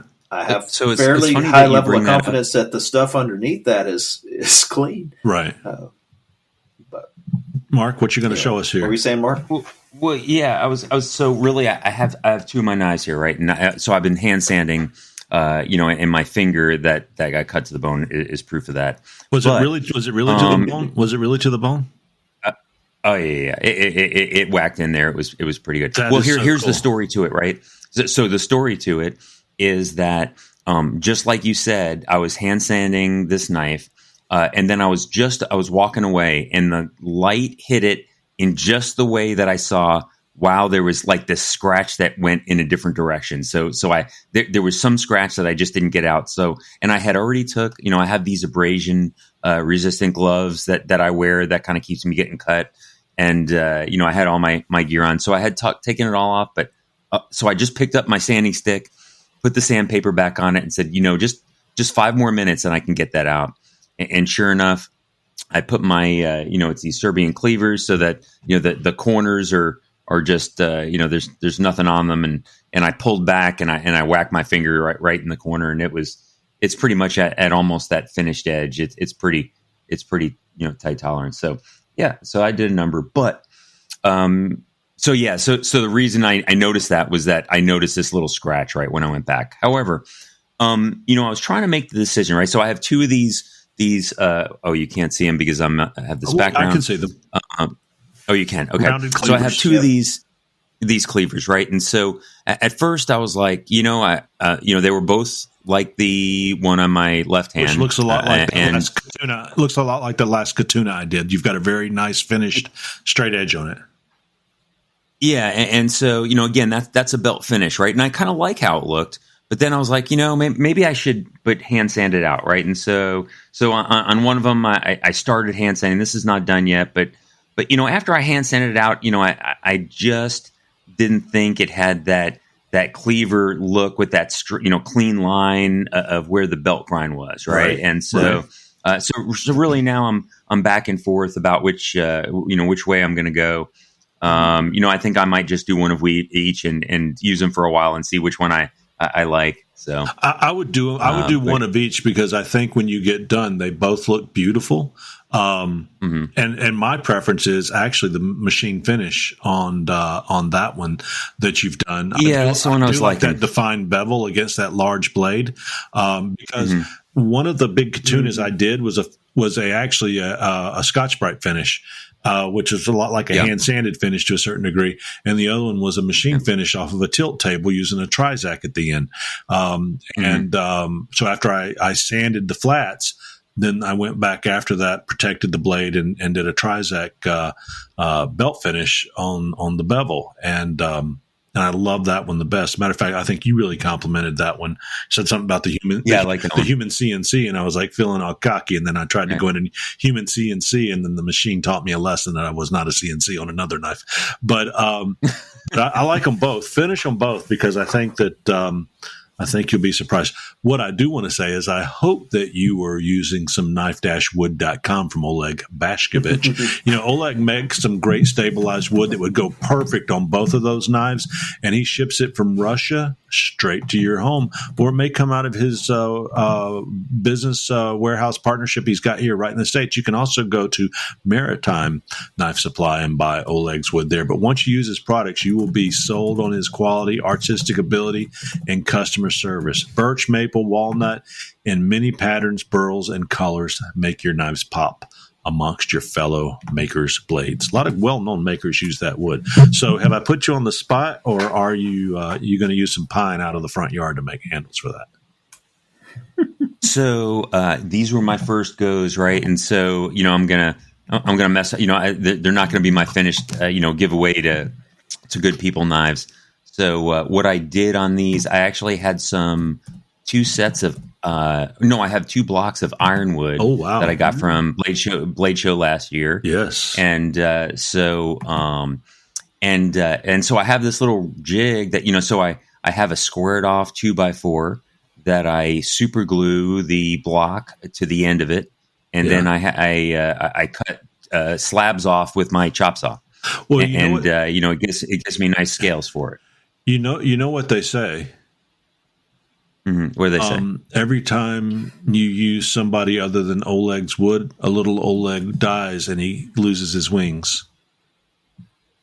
Oh, no. Is that what they say? Every time a bell rings, an angel gets its wings. It's one of the two. But I do need to buy, so again, this is my failure, is that Oleg was so kind. He reached back out. He showed me his new selection of wood that he had out, and just got busy, and I never went out and got some more blocks. But I do need to get, probably about, at least 4 more blocks for some stuff I have coming up. So I need to do some ordering. Oleg just sent this in to you, Mark. Let me read this. What is he trying? It's an audio. Let's see what he says here. Okay. Oinky, oinky, oinky. Oh, he said, "You pig, you American pig, you American pig. I tell you buy my wood, and you don't buy. That's for done. Yeah, goodbye, done with you." So no. They're very just so we're on a level playing field. I bought 3 blocks of is it? Not hackberry wood. That's spalted, and it's hackberry, and it's cross grain. I'm putting that on the current knife. So yes, you find good looking stuff. Oh, it's gorgeous. You find the wood that goes with your knife, Mark. I just wanted to throw a little Oleg love in there. So no problem, because you can never if God took away the ability to use anything but one wood on a knife handle, I would say, God, please just save the ironwood for us. You can never go wrong with a piece of ironwood. Yeah, it looks good. I like it, especially after you cut it and you look at the grain. Like it does. It does have a strong. I would have to go with Gidgee or something else, or mesquite. I can't handle ironwood. That's the only. So that was the first time I cut. That was the first time I cut ironwood. Yeah, and I didn't realize how strong it was when you cut it. I was surprised. Well, when you've eaten as much hot sauce as I am, and you do hit the bed regularly, you don't smell this stuff anymore. You become sinus amnesia. So.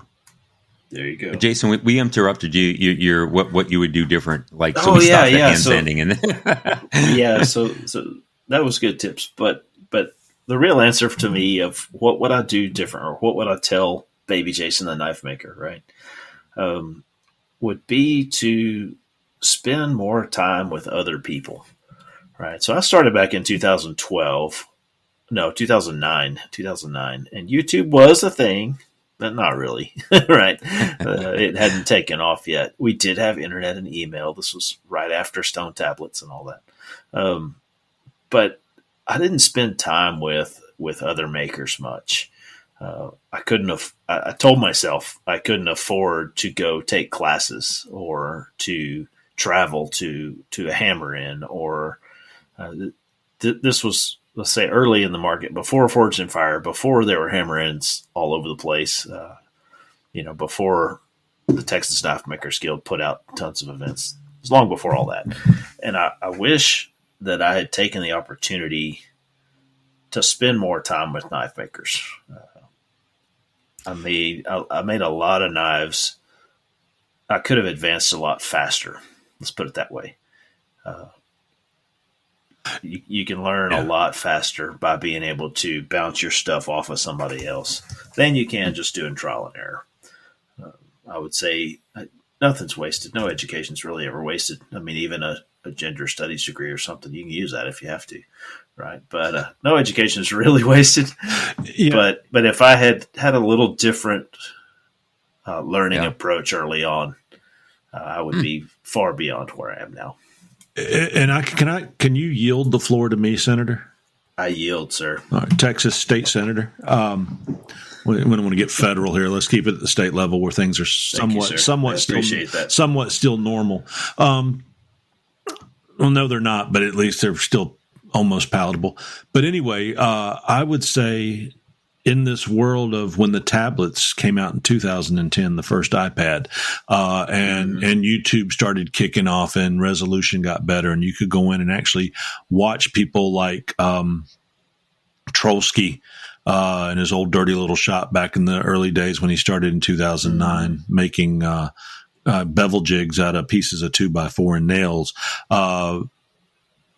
And today where you can sit and watch the great Jason Knight or any other well-known maker, Kyle Roy or anybody else make a knife and learn to make it at that level by watching video after video after video, you're still alone.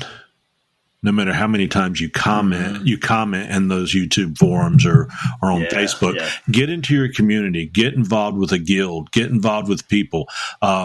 My relationships and my knife making, when I got out of my shell and said, I've got to meet some people, and I was so nervous going to my first, I'm not a blacksmith, and I joined the the Alabama Blacksmith Society. And I went in there by myself, and people were kind of nice to me, but I was still by myself. But I went ahead and paid my dues that day. And Josh Howard had been on the show, and he wasn't able to come that day. So, I was there by myself, and then he was there. And then I joined the Alabama Knife Makers Guild and got to know more people, went to Batson's, went to some hammer-ins. And all of a sudden, you develop all of these wonderful relationships. Where at Batson's, I was having my knife critiqued by a journeyman smith. This past week, I had I say the great because the man's been making knives, and if you've seen Dirk Lute's knives, he's on Instagram. Go see him there.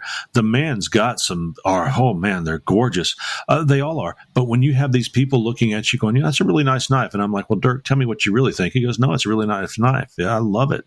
I said, well, let me show you what's wrong with it. He goes, well, yeah, but the journeyman said, let me tell you, it's not just. It makes you a better maker through relationships, through critiques, through learning, through sharing. You help other people, and it's good for just it's always good to belong to something, to belong. Let me add another piece that's important to me there. So Dr. Google, right, is only as good as your input parameters, right? So if you ask Google what's wrong with your pinky toe, you probably have cancer and are going to die like next week. I asked him what's wrong with.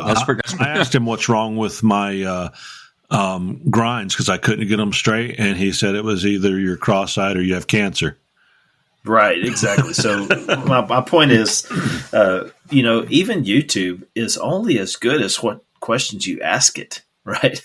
There's stuff out on there on YouTube that would revolutionize your world and change your life and fix your knives and all these other things that you don't even know is there because you don't even want to know what the questions are. Right. But 5 minutes with the right guy or girl, like I say, especially if it's a doctor, it can be like, oh yeah, it's this, it's that, it's the other thing. Right. They know the answers to the questions that you don't even know you're supposed to be asking. That's where I'm going with this. So yeah, YouTube is great. Our own Eric Rivers has grasped that model and taught all kinds of people all kinds of things. He does it very well. Yeah, but that's different. I mean, and he's very interactive, so you can't ask him a question in the moment. But that's different than being in somebody's shop and be like, oh wait, no, let me show you. You're doing it wrong. Let me show you. And or paying your $50 so you can make a piece of sand mine with someone who's there to teach making sand mine. Or whatever it is. The time spent learning is different and better than the time spent Googling stuff or watching YouTube. Most definitely. Which is not to say you can't learn plenty of good things off of there, but there is still a qualitative difference between the two. Yeah. I wish I had known that early on to circle back. Well, to when you were you guys were still learning out of Blade Magazine how to make knives, which is still a great resource. I couldn't afford to get a magazine back then.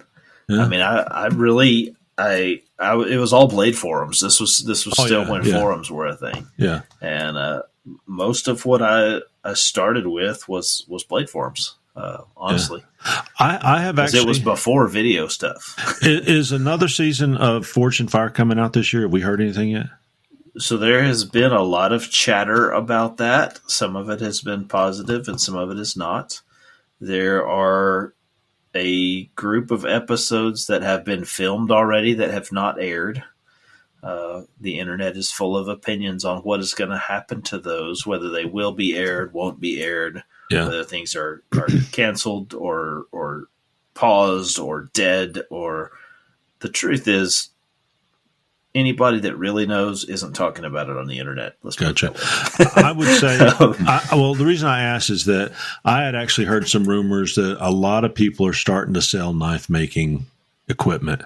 And you can get some really good deals out there. Some of the people that didn't jump, they jumped head first in it, but they came up and they kind of swam a little bit back to shore. And now they're tired of it. Knife making is really actually pretty dadgum hard. And what you do in 3 hours on TV is not a good representation of reality. And so I guarantee there will be some attrition, that sucked. I'm going to sell all this crap and go on to fishing or golf, or So there will be some of that. That's how I'll get my even heat down the road. Yep. That's right. Here is barely used. Good as new. Oh yeah, yeah. But I'm not going to wait on that press. Here's one other one I will throw out there before we move on. I would say that. Don't be so quick to throw away the jig, whether it's a homemade grinding jig or an OBM or a TR maker or anybody else's. There's no shame in using the jig. If that's your tool, use that tool. Not a big deal. Not a big deal. I would say, I grew up as a proud free-handed grinder. I don't need any of that crap. I can grind a knife just fine without any of that crap, right? I was wrong. I think I've talked before on here about I went to a hammer in and sat at the feet of Owen Wood, a legendary South African knife maker, AKI member. I mean, just, okay, I can make a knife, but he's like 10x times me, right? Yeah. And he used his work rest all the time to rest his hands on while he freehand ground. And it was like, oh, wait a minute. You don't have to put your knife on that, right? You can rest your hands on there, right? That's stupid, right? Right. And awesome. Perfect. Like it was one of the few points I could point to that really did change the way I do knife making, was sitting there. Oh, the work rest doesn't have to be for your work. You can put your hands on there, and that makes your grind more stable, right? So again, circle back to little things like that. Right. You don't get that from watching videos. You get that from sitting there looking at the guy, and then you ask the guy, "Wait a minute, did I just see that right?" And he's like, "Well, yeah. What do you do?" And I do the opposite, and it's wrong, right? So those times to sit there at the feet of those guys is, for sure. It's awesome. Well, I think it's about time for a little bit of mandolin and moving on down the road.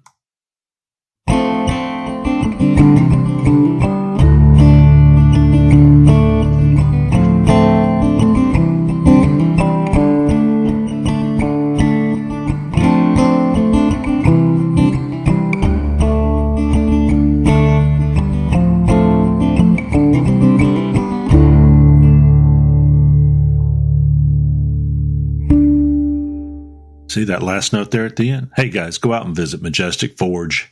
You can see Majestic Forge at majesticforge.com, and they manufacture gas forges ranging from 2 to 5 burners with many, many different forges to choose from. You can be sure that you're going to find the proper forge to meet your needs. The forge of Forged and Fire is a Majestic Forge. Their knife maker forges, they come with either, again, 1, 2, or 3 burners, and you can buy an economy and deluxe models. My recommendation, guys, to have burner controls. If you want to focus in on temperatures, make sure you get the deluxe so you can dial those temperatures in. But you can find them at majesticforge.com. So go see them today. Guys, got a couple questions here to throw in. First question. Right. Let me make a comment first. Anybody that's still here with us today that listened to the last episode, guys, our podcast crashed throughout the episode. We all kept losing connections to Riverside. I don't know if it's Riverside or us or China attacking the grid. I just don't know what happened. So the quality of the last episode was purely just save our ship, and we got out what we could that was recorded, which was a cloud recording. Typically these come up as individual recordings on our different machines. They get uploaded to a database that I pull the recordings from and then do the editing from there. So you're getting the exact recording that's coming out of their voice rather than something that's been stored at a third party and then I have to go get. So anyway, our continued prayers that we still stay connected this week. So here's a good question that we can all relate to. Some Brian M. He says, guys, I want to know what to do if your friends, families, and coworkers are always expecting that you will make them a free knife. That happened to me this week, just so you guys know. They want to give you some steel or an antler, or sometimes nothing at all like this week, and act like you owe them a knife since they gave you the extra material. The material is a small part of my charge. My time invested is the real value in my knife. What should I do? Risk my friendships or give away my time? Well, that's a tough one.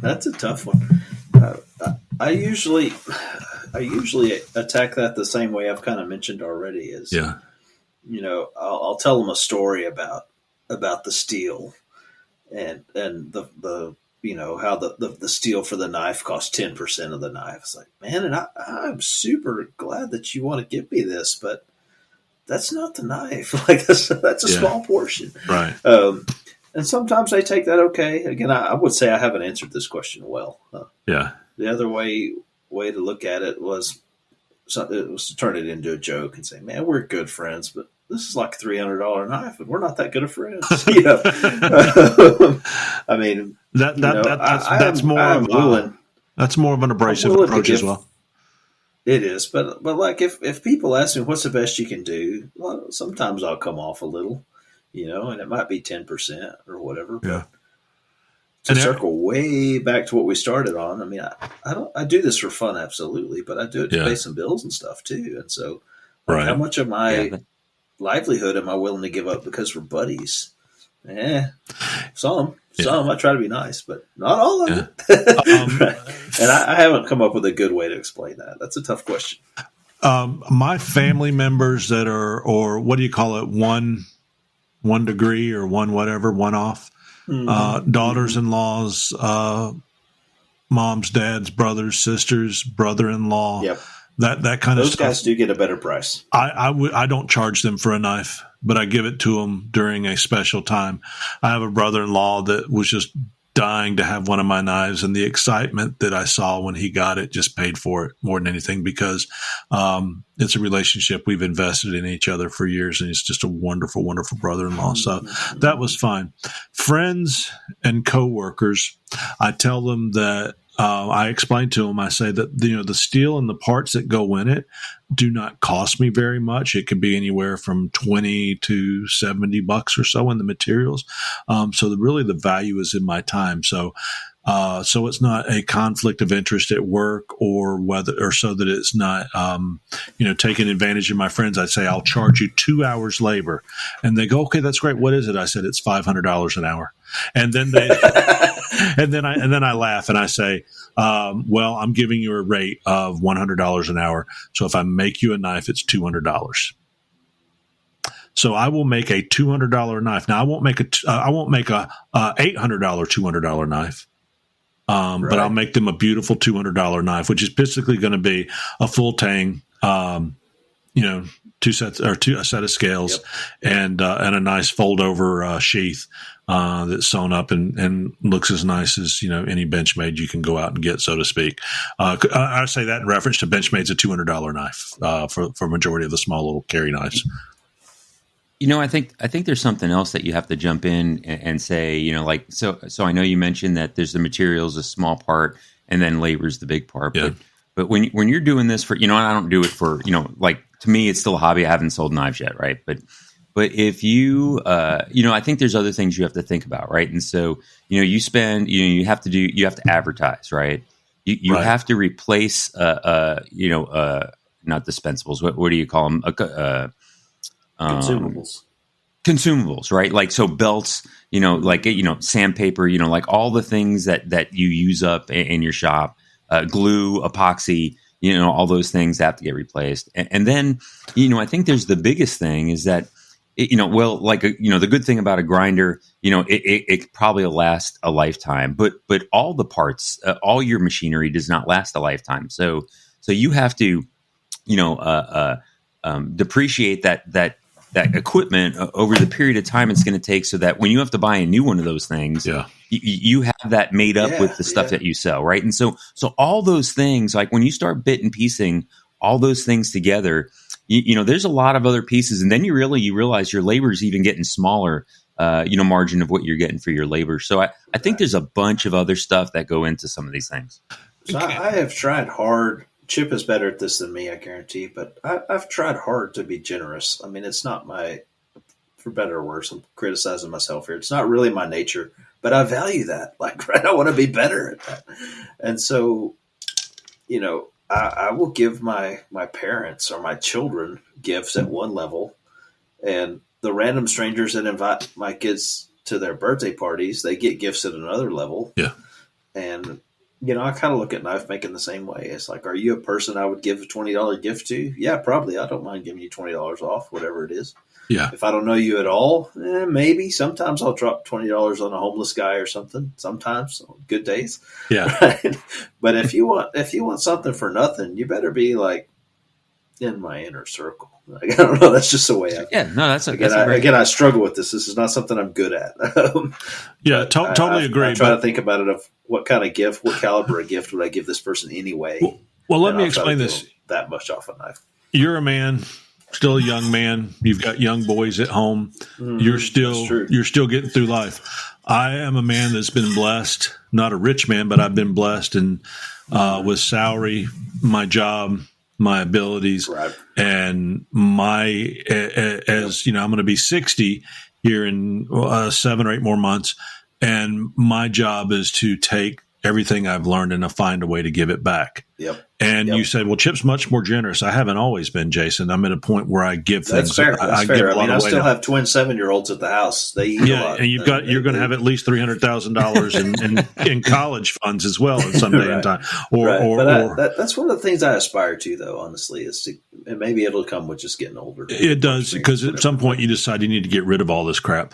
But I aspire to be more generous than I am. Well, it's God gifts us all in different ways, and trust me, you certainly have definitely gifts from God, and I recognize them in the person that you are.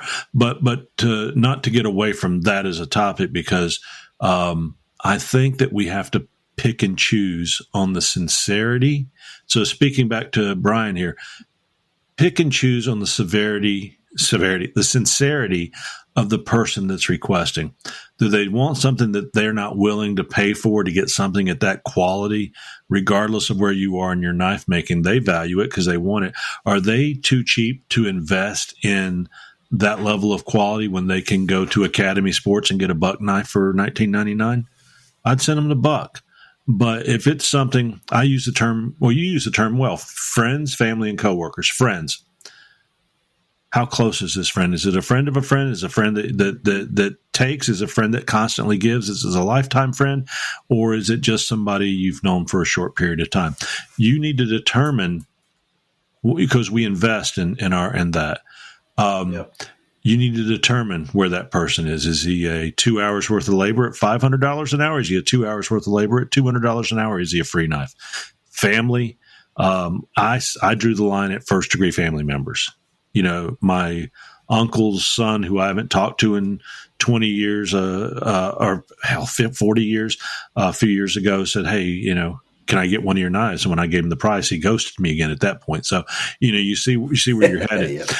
Coworkers, I don't make a knife for every coworker in my business, not because I pick and choose who I think deserves one of my knives. It's because of timing, because those come down to, if I've got the time.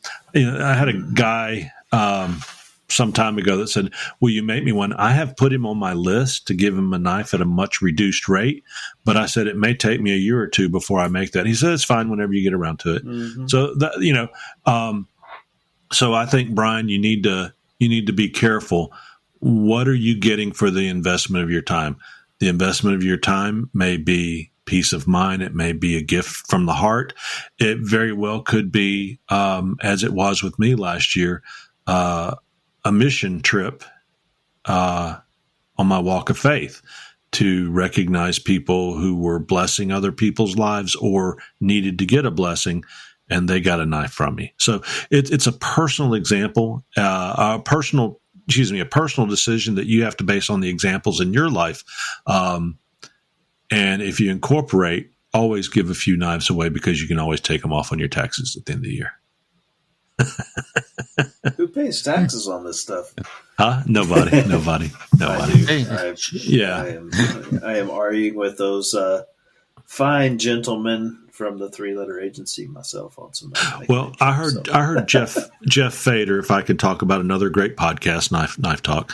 He was talking with Mareko Malmasi this past episode I listened to about how his business model has changed and how he's given some knives away, and that's something in the past he would have just really freaked out about giving a knife away, and now he does it as part of his business model because he's got someone that works for him that advises him on growing his business as part of his business. So, he mentioned that, hey, it's a deduction at the end of the year, and it's also an investment in the future. So, we all evolve to a certain level. So, Brian, that's a question that there's some advice, but you really kind of have to make up your own mind on that one, on how you want to handle it. Yep. And, I guess I've worked my way into a platform, so I'm going to say my piece, right? Taxation is always theft. If they can put you in jail for not paying, then they own you, right? And that is not right at some level. I'm content to pay my taxes, especially for the work I do in my day job. But for the record, I object strongly to the government asking for a piece of what I do for fun. They could take that and put it where the sun don't shine. Yeah, I don't. And that's all I have to say about that. That is not legal advice, and that is not accounting advice. You should follow the advice of those guys. But again, if I've got a platform, I'm going to speak philosophically that we are entitled to the fruit of our own labor, dadgum. And that three-letter agency, please don't come looking up my books because Jason works here for free. There's there's no money changing hands for this podcast. Hey, good advice. I heard somebody say recently that you get taxed on the money that you've already worked for, that you got taxed on in the workplace, and every time you buy something or own a house or whether, they continue to take the money out of your salary, and they gave some whatever percentage it was when it was all said and done, and it was like, you're basically being taxed at 50-60% by the time So I did have enough sense, the IRS guy that I'm working with right now, I did have enough sense not to ask him for a picture of the Ukrainian that I'm sponsoring. I thought that would be kind of clever and kind of awesome. Hey, can I have a picture? But I know better. So for all my rants and philosophy, still you got to do the stuff. You got to take care of the business. You're sponsoring a Ukrainian. I'm sponsoring a Russian. So isn't that ironic? Well, that's how it works. $30 a block. $30. We do a block. fund both sides of every war, don't we? The Russian that I'm funding, he sends me wooden blocks to make knives out of. So I fund him. He gives me something in exchange, so it's a little bit different. Much nicer money laundering than. Yes. Hey guys, let's talk about our buddy. Speaking of funding other people in other countries, Lawrence Lake up there at Maritime Knife Supply. You know, Mark is getting ready to swim up there. The weather's getting warm, and you can find him at MaritimeKnifeSupply.com. He's one of the best guys, and he, to get great products and services in Canada for knife makers and internationally, he's a one-stop shop. Check out Maritime for their great deals and service. Steel, abrasives, handle material, kilns, grinders, and other tools, even from sales equipment over at TR Maker. Know that Maritime Knife Supply provides the knife maker with what they need to make a wonderful blade. He'll hook you up with some of Oleg's wood as well. So there you go. Have any of you guys chatted with Oleg in the last whenever? I haven't heard from him in quite some time, even though I know he changed his profile picture, so he must be out there doing something. Yeah, I don't know. Yeah, just just on the messenger, 2 weeks ago, I guess. 2.5 weeks ago. That was the last I heard from him. Oh, well, good. It's probably it works both ways. I need to send him a note as well. We got one question left, but we're getting close to the 2-hour mark, so I'll hold this one because it's going to be a long answer. It's about grinding daggers, and while Jason, I know you're a dagger grinder, so is Mark. And Mark, have you made a dagger? I have not, but I have. No, I don't believe Mark has pretty recently. Yeah. Oh, maybe that's what it was. I know Eric has made. Yeah, Eric's made. Drew it from the sheath, or you drew one on paper. But anyway, I've been drawing up some. Yeah. Oh, got it. I was slow. Yeah, I need a little drum thing there, but snare drum. But Eric Rivers, another one, should answer that one. So let's just jump in with that. Hey, you guys know the Rivers Experience, our very own Eric Rivers from the Rivers Experience, can teach you the finer arts of knife making at the Rivers Experience on his website, YouTube, TRE Workshop, and Facebook. Join in the fun with his community video instruction and online events. And we also mentioned there's another great grinder out there, many of them, but this is number 2 in my book, and that's with Broadbeck Ironworks, BroadbeckIronworks.com. The Broadbeck grinder is one of the most versatile 2x72s on the market. They offer build your own and fully assembled and painted grinders. The Broadbeck 2x72 is easy to assemble, bolt together, designed with the capability to run a belt vertically or horizontally with very little changeover time. So if you're just entering a shop or looking to expand your current capabilities, look no further. They offer a full line of basic chassis to fully capable variable speed machines with all the attachments you need. Guess what, guys? You get 10% off at checkout on their parts and accessories by using Templars 10, Broadbeck Ironworks. And just let me grab one other here, and we'll finish them up for the night. And that's Housemade, housemade.us. That's Brian Houseworks' company that offers also another great grinder, the 2x72. He offers forges and build plans, quench plates, and so much more. Go to Housemade Industrial at housemade.us and check out the great Apollo Forge or the Revolution 2x72 grinder today. You can never go wrong with Brian. He's another innovator in our industry. So after the pre-after show, here we go. Tomorrow morning, I'm going back out to my forge. I was so tired, I just kind of muddled around today from being gone and working so many hours last week. So tomorrow, I have a cobra skin I'm opening that's sitting out in my shop right now. I'm going to incorporate that, and I'm going to try and incorporate the head into my sheath. I have now a set of 2 replacement wheels for every wheel on my Ameribraid, with the exception I need one more rubber wheel for the small wheel attachment. The black rubber wheel before it goes into the small wheel. They're out of stock on those right now, but I've got 2 of every wheel, springs. I've got so many replacement parts for that machine. I could probably build 70% of a machine. So I've got to open that. I have a new garage door seal to install on the bottom of my garage door. I've got the what is it? Hackwood? Is that what I call it? Not Hackberry. Hackberry wood. I've got that, which I've got 3 blocks of that now, and I'm going to choose the right one for that blade. I'm going to make a bolster tomorrow, and I've got a couple nice long sticks of 3/16 8670 48 by 2 inches that I'll be putting on my steel rack for future blades as well. I just love that 8670. Mark, what you got going on this weekend? Well, I'm gonna finish hand sanding that one cleaver and get that done. Try to get a couple other things. I put my during the week. That's the other thing I got done is I put some liners on that ironwood and got those all prepped up for glue up. So I need to get my maker's mark on those things and get some handles on. So hopefully try to get all that done before I have to leave out on Monday for that conference. I'm going up to Kentucky, Louisville. I mean, how do you say it? Yeah, Louisville. You got to pronounce it right because if I say Louisville, they're gonna shun me. Definitely not that. Louisville Slugger. Yeah. Which is interesting because my the last martial arts school owner, Chip Townsend of Team Chip Martial Arts, he buys those in bulk because if you look up on YouTube, his last record was breaking 4 at one time with a kick.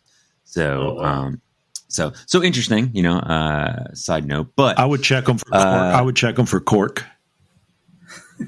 Oh, no, they're real. No. Just make sure he doesn't cork them before he breaks them. Just to be, don't tell him I said that. I don't need the man coming after me. Oh yeah. But so I'm getting that done, and then I guess I got a couple other blanks that I have cut out, so I want to get those started. Get some grinds going on that, and then if I have any time left, I have to clean my gutters out because they're filling with leaves. Me too. I got to get my wife up there to get those cleaned out. Yeah. She actually, she's the one that cleans the gutters. I cut the grass for the first time last weekend in like a year and a half. She loves yard work. What a lucky guy am I. All right. Yep. Very good. Yeah. Jason. So I worked today in the shop, and so that's kind of one of my weekend days because tomorrow I'm going to go visit my in-laws. So I don't know. I've the ones I did today, I finished without my glasses on. That's a bad idea. I think my next step, I've got. Let me look over there. I think I've got 5 hunters that need sheaths. So I think my next step will be a cleanup step. So put on the glasses, put on the optivisor, go back and fix all the little crap that I can see now that I couldn't see without my magnification, right. and work on sheaths. I am, 1 month out from Blade Show. I have the big projects done. I have enough stuff to go on the table. So I'm kind of winding down a little, kind of just not. I've cranked so hard. I have hustled so dadgum hard since before Christmas, right? Yeah. Because it was Christmas orders and then immediately Blade Texas and then immediately Blade Atlanta. But I think I almost have it together. So my goal this week is to back up 1 notch and do a good detail check and do some leather work. That's my plan. I'll work on my ShamWell guy routine because I really want to get every knife sold on your table this year as I'm filling in for you or sitting with you occasionally or doing whatever. Might even bring the roaming podcast recorder with me so we can maybe do some stuff at the table and maybe interact with some people or even just move it around. So that is cool, man. I can't wait to see you. I can't wait to see either one of you or all of you. We have become a family, and we have indeed. Yeah, and I still won't give you a discount on a knife, though. That kind of but family. You'll always give me your opinion. You'll always give me your opinion on my knives, which is even more value. valuable. So, hey, guys, if you've got questions, comments, product reviews, show or guest ideas, subscribe and email us at the Knives Templars at yahoo.com or DM us on Facebook at the Knives Templars podcast group. You can visit us at theknivestemplars.com to stay up to date always. Our episodes are sponsored by The Rivers Experience, Redeem Steel, knife-wood.com, Ameribraid and Templars 20 parts and accessories on your first order with them, Majestic Forge, Pop's Knife Supplies, Maritime Knife Supply, Housemade, and Phoenix Abrasives and their Templars 10 at checkout. Broadbeck Ironworks finally trailing up the bunch here at the end, and they offer 10% off parts and accessories every time you order. You can hear us on iHeartRadio, Apple, Spotify, YouTube Music, Anchor, Amazon, YouTube Video, and CastBox. Listen, guys, a list of resources, suggested materials, and social media handles. See us at the Knives Templars Podcast on Facebook or at theknivestemplars.com. And again, you can contact me or any of us at knivestemplars@yahoo.com. Just put in the first line of your email who you're directing your information to. And with all that being said, guys, what do you have to say? I don't Have know. a great night, everybody. There you go. You got it out. Good evening, good day. Maybe you'll listen to this. Day? Yeah, that's right. There might be the morning. Yeah. Whenever you hear this, I hope it finds you well. Das Vidania. Buenos noches. Tranquility Base here. The Eagle has landed.